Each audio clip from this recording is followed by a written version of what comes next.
In this video, I am going to show you how to share a file in Microsoft Teams.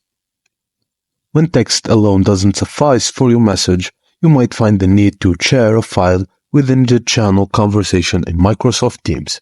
And here's how to do. Navigate to the desired channel conversation. Below the area where you type your message, you'll find the Attach button.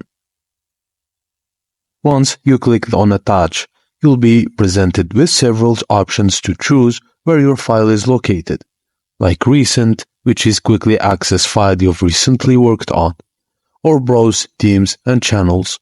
You can also do it from OneDrive or upload directly from your computer.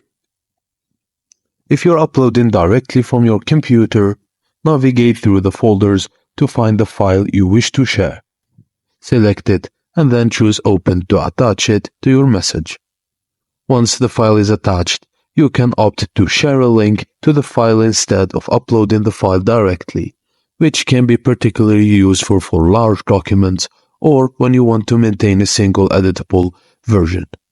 After attaching the file, you can add any messages, and when you're done, just hit send and you will be able to send the file on Microsoft Teams. And that's it, guys. Thank you for watching, and please don't forget to like and subscribe for more.